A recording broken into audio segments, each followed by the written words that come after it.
been putting y'all in the Christmas spirit for Vlogmas.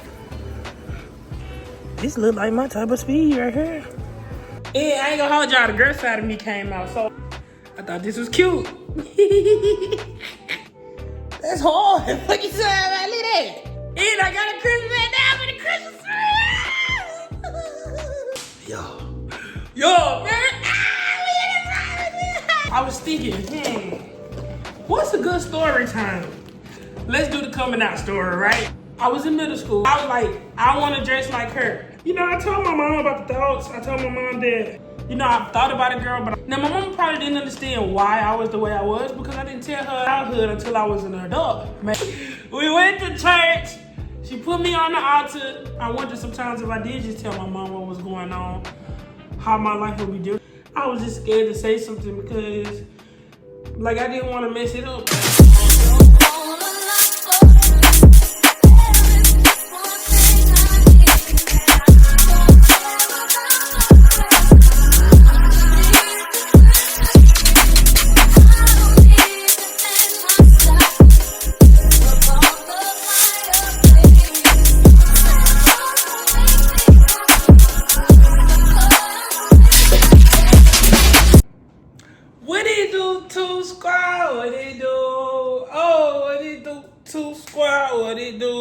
I can't dance for shit. But what it do? Happy Vlogmas, nigga. Hey, look. I'm like, bro, I ain't did nothing Christmassy. You feel me? So right now, I'm like, fuck it. It's like Sunday. I've been laying around. I had cooked some food yesterday, so I ate that for breakfast. A little steak and eggs and potatoes. Y'all know, same stuff I always eat. But I'm like, hey, I haven't been putting y'all in the Christmas spirit for Vlogmas. Last year, I made songs. I made Christmas tree on my wall.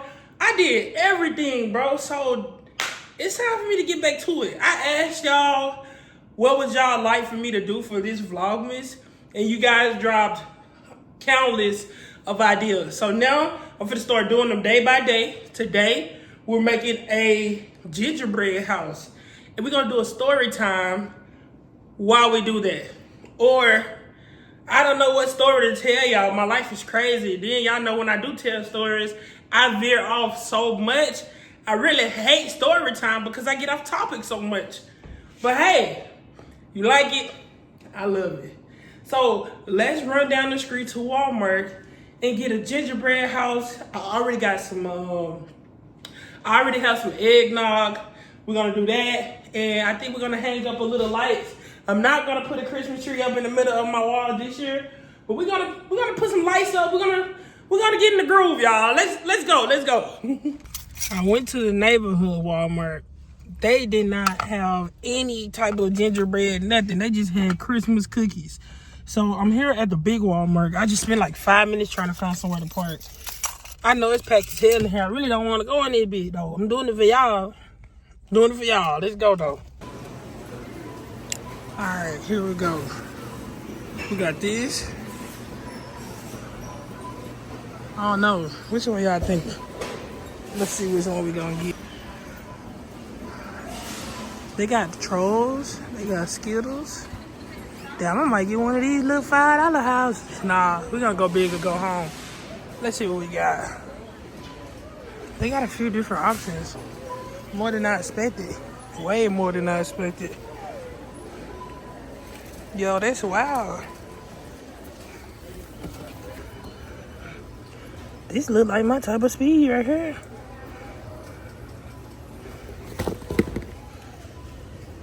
I might do this one. Sour Patch Kids. I wish I could do this with my niece.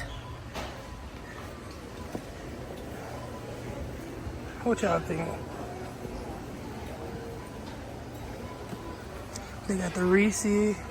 Y'all know I'm not a big chocolate fan, so I don't really like chocolate. They got Candyland. That looks fun. Ultimately, I think I'm gonna go with this because I actually will eat these Sour Patch Kids. But this look cool. That look cool. I think this it, y'all. They got the Skittles. Let's see. This motherfucker look like it's been open for real. They did open this motherfucker up. We don't want that one.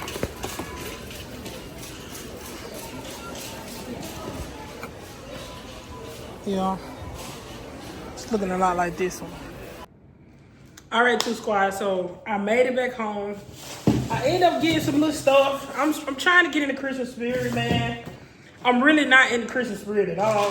That's why I was like, damn, it's Vlogmas. I'm not doing no Christmas stuff. I'm just really not in the Christmas mood. I mean, I think when I hit about 25, Christmas was just Christmas. It usually be more for the kids. But hey, fuck it. We're gonna enjoy our youth, right? I got this gingerbread man house. Sour Patch Kids. And I ain't gonna hold y'all, the girl side of me came out. So I bought this. I thought this was cute. Bro, I thought this shit was cute as hell. I ain't gonna hold y'all. I said this shit hard as hell, cuz. Hold on. So I wasn't even really gonna get another drink, but I just got a little drink. And I just wanna put it in here, y'all. I ain't gonna hold y'all. I think this shit cool as hell. It's actually like for like a wine bottle. But I could put this motherfucker on like this. Roll the neck part down, give it a turtleneck. Hold on. Hold on, let me give it a turtleneck. Hold on, y'all. Hey, and that shit alright, y'all. I think that shit pretty cool. You ask me. Little drinky drink, little soda for my drinky drink. You feel me? That's hard. What you say about that? Snoop Dogg. Hold on. And I got a Christmas hat down for the Christmas tree. Hey, look. It say Merry Christmas. Hold on. Merry Christmas. For sizzle, my nizzle. Type shit. Christmas, my nigga. For sizzle, my nigga. Alright, let's do it. Hold on, I just got my hair cut.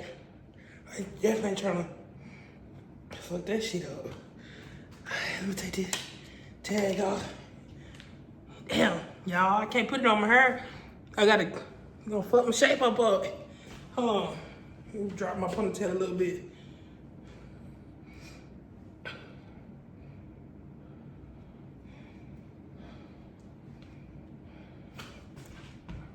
There it is. This how it's gonna work. This how it's gonna work. Yo, man. Hey, real Vlogmas energy, bro. Merry Christmas, my nigga, for sizzle. And then one last thing I got, since we going all the way in the Christmas spirit, we're going all the way up. I had got a Christmas candle, right? Just for the ambience in the crib while I'm making the Christmas, the what you call it, the gingerbread house. This smells so good, I ain't gonna hold y'all. I just got a little candle, this called Country Holidays. I'm fucking with it. It smells really, really, really, really good. So I'm about to go ahead and light this up. Let me get a lighter real quick.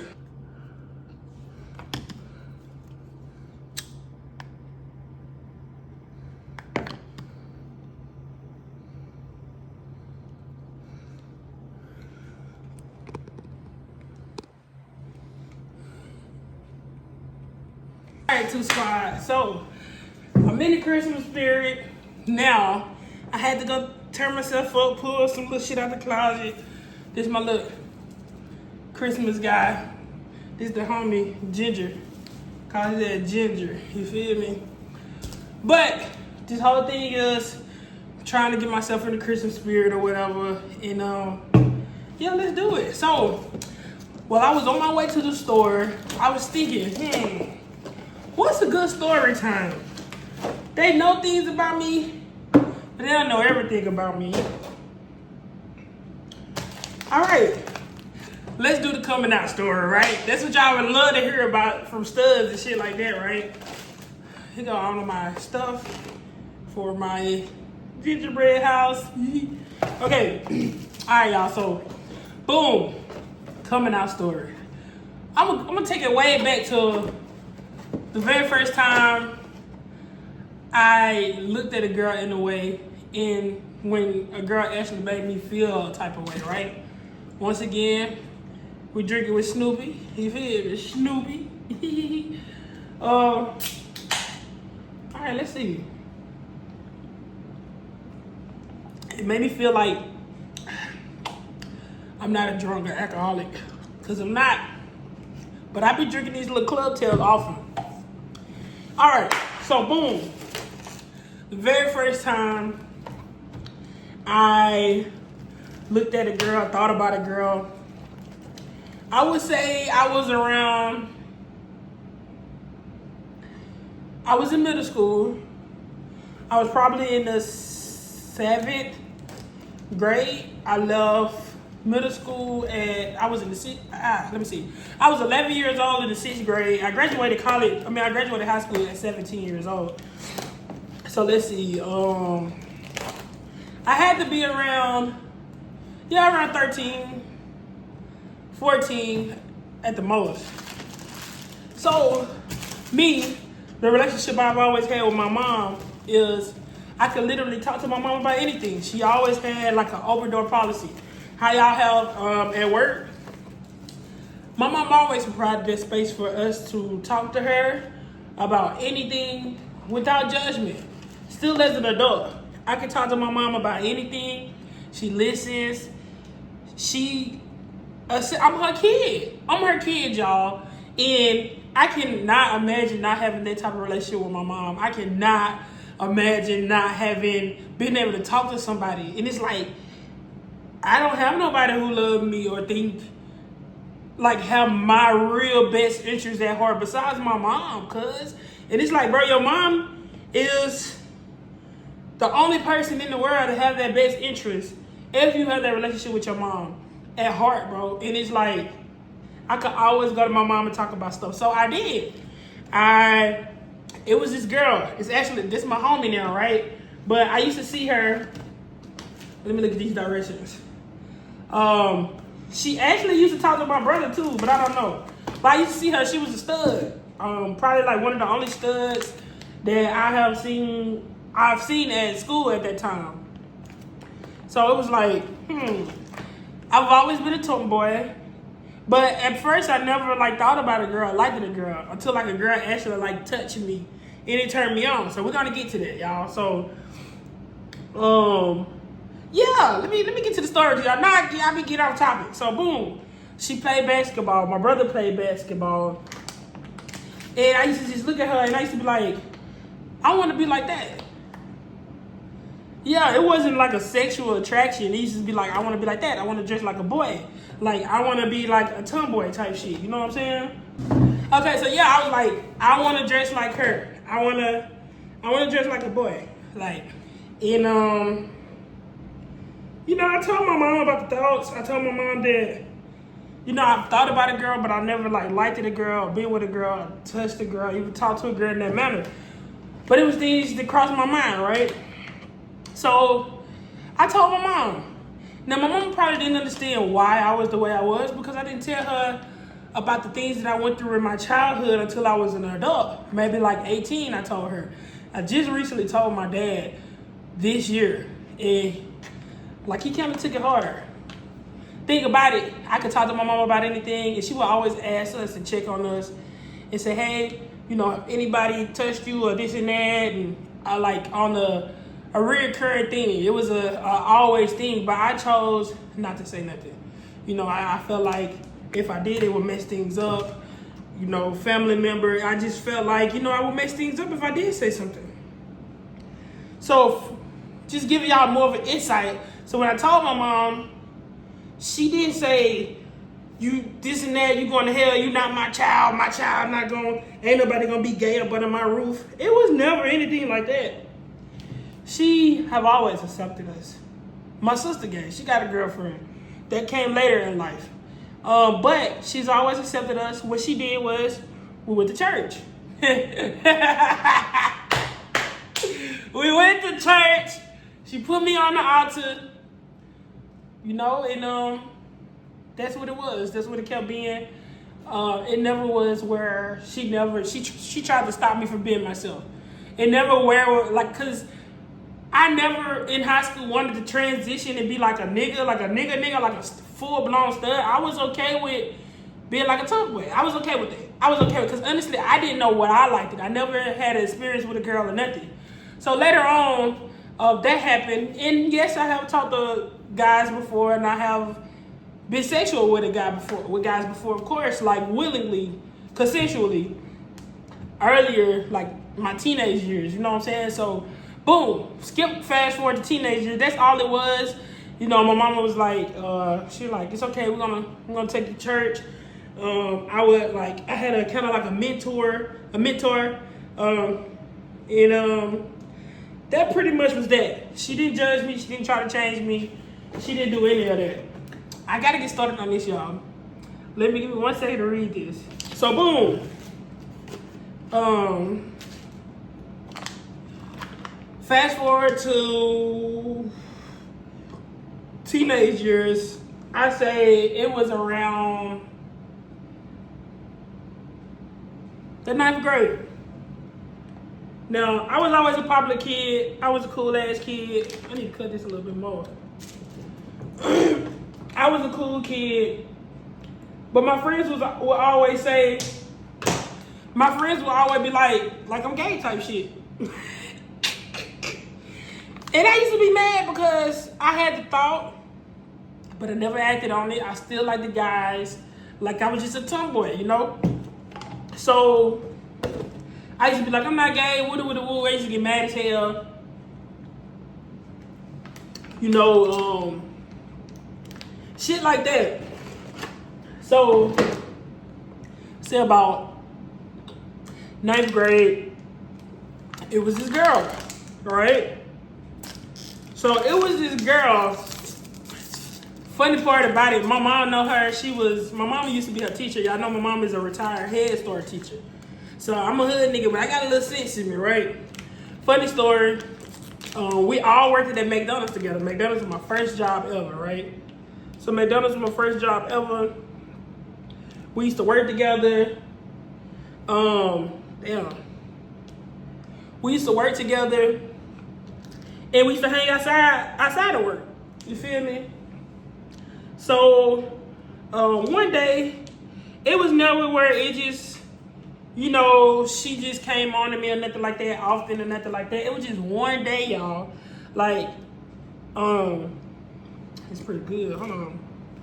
It was one day, we was always kicking it. So it was me, her, our other friend. We used to hang out all the time at the work. We used to actually go to her house, kick it. We used to get high. We used to just do whatever the fuck we wanted to do because her mama used to let us. Not nothing sexual or freaky ass shit. All we used to care about is like smoking and shit. You know, we work, we go home, go to her house, and we get high. All right, cool. So, one day, we was in the car, because I got my car at 17. I got my first job at 16. As soon as I turned 16, I got my first car at 17.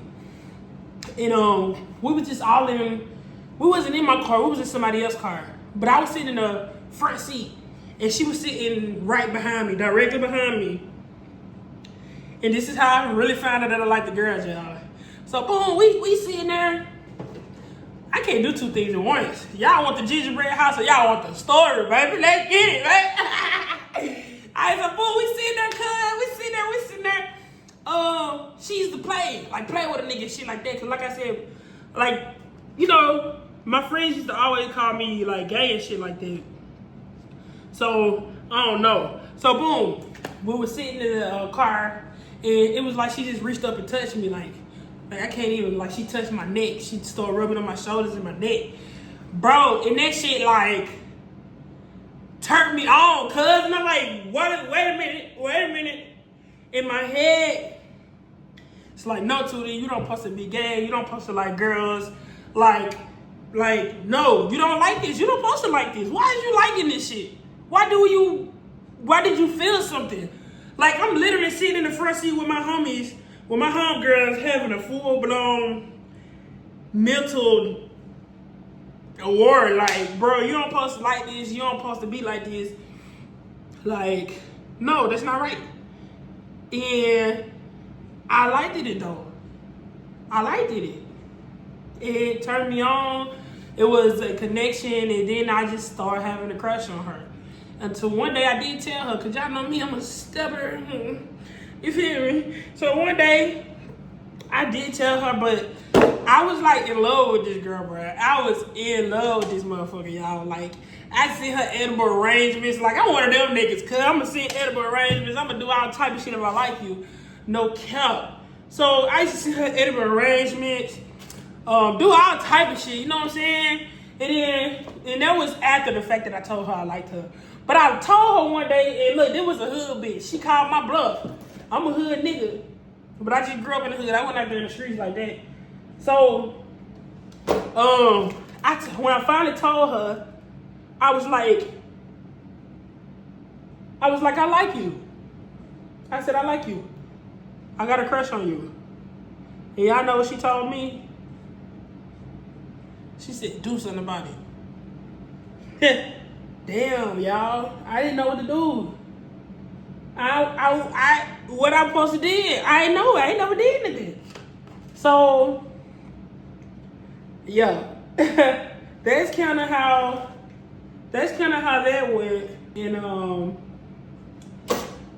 I never did nothing with that girl. Later on in life, we talked about it. She a Leo, I'm a Leo. We had hella fucking chemistry. But I don't know, when it comes to my friends and crossing lines with my friends and making things like sexual or stuff like that, bro, like they literally gotta tell me to come here because I value friendship. I really value my friendships. And I don't wanna fuck up a friendship for a temporary moment of pleasure. I really do value my friendships. Like, for real. So with that, like, she told me, do something. But I never did nothing. I ain't never had been with a girl before. So I didn't really know. How did my childhood affect me to become gay, right? Hold on, we're gonna get right back to that.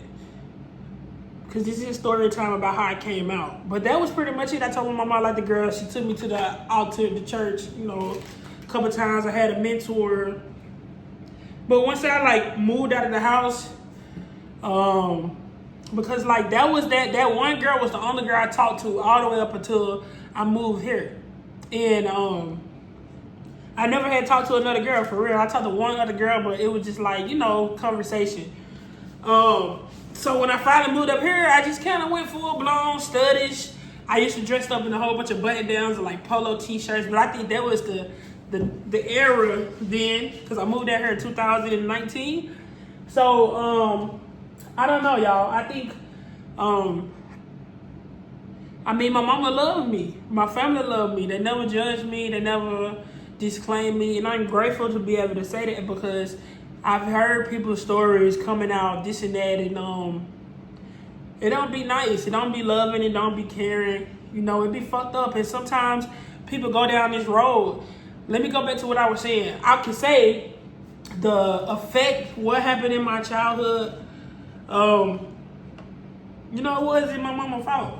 I wonder sometimes if I did just tell my mom what was going on, how my life would be different, how I wouldn't be such a sexual person. You know, because I don't have anything against men. I don't have anything against men. I don't have anything against guys. Honestly, I just don't trust them. I'm not attracted to them. I just couldn't imagine, like, what I went through as a kid, you know.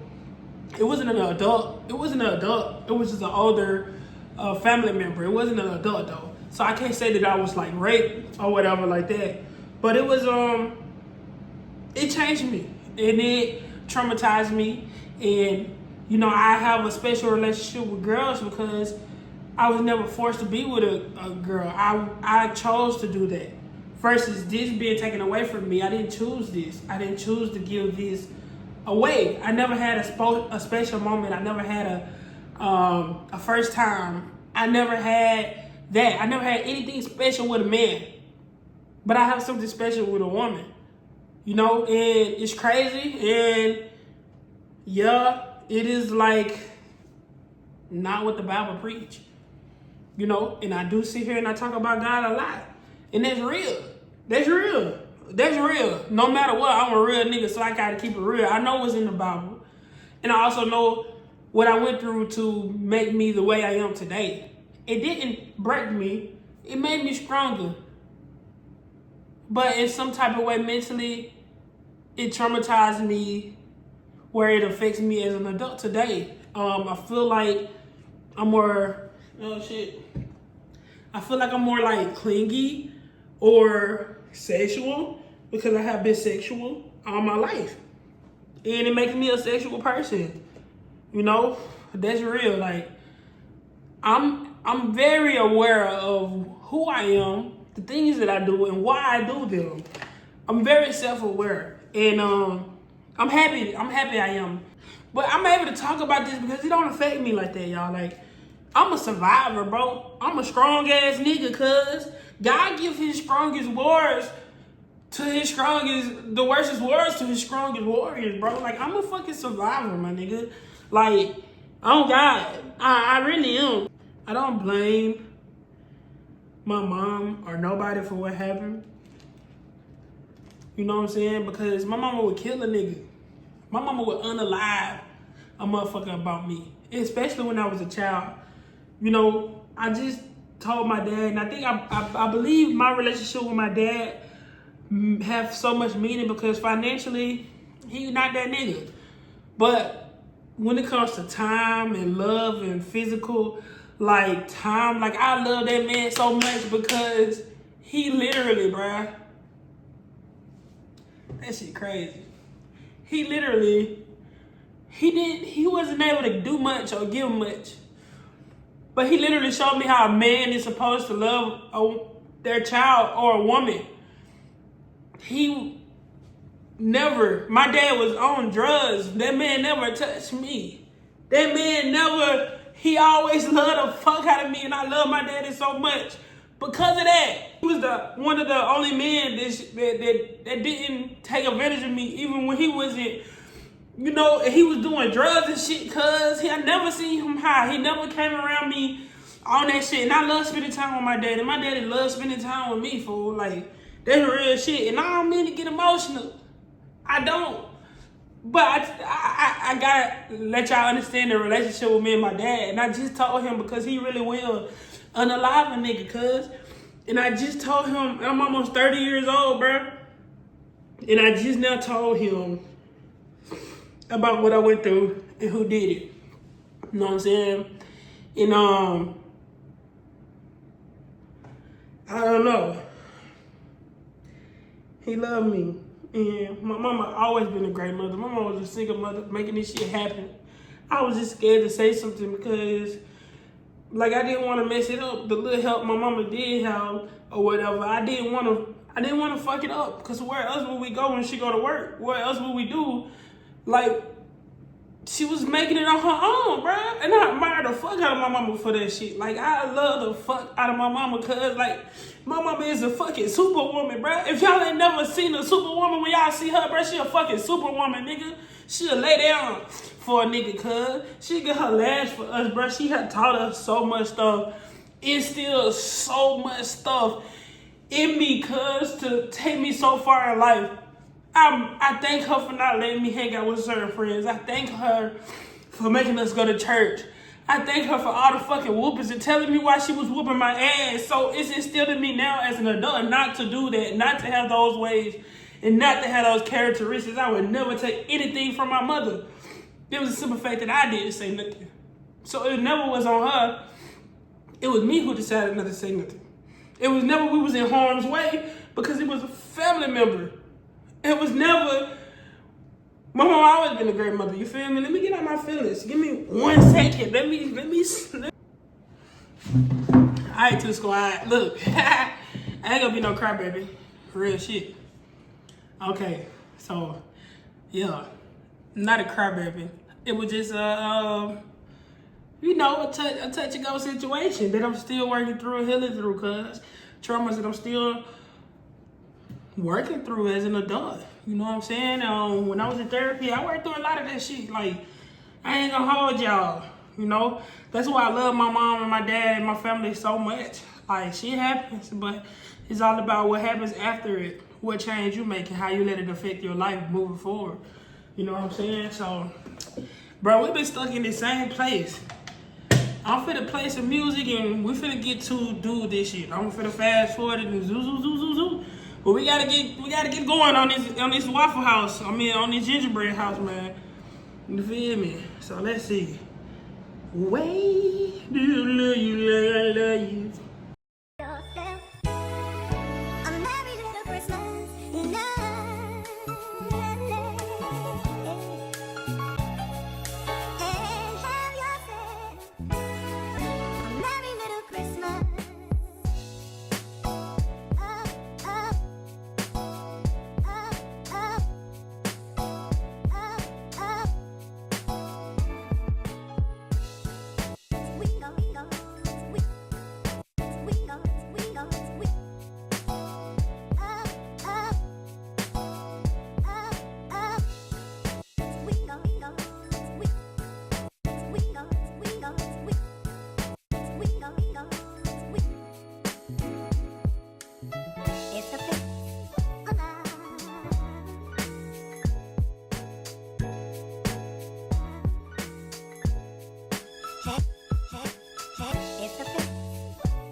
All right, Two Squad. So basically, that's the farthest I got on the house, which is this.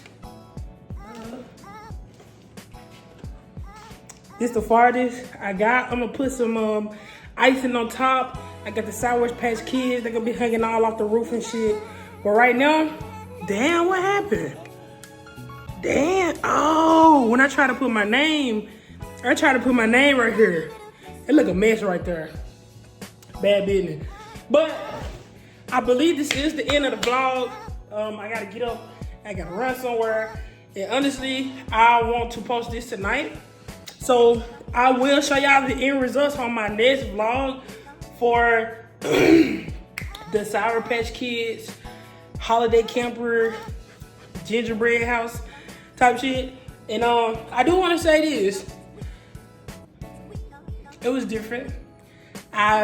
Y'all always ask for a coming out story, and I always kind of avoid that because honestly, it wasn't a big deal. My family accepted me, but I knew why I was gay.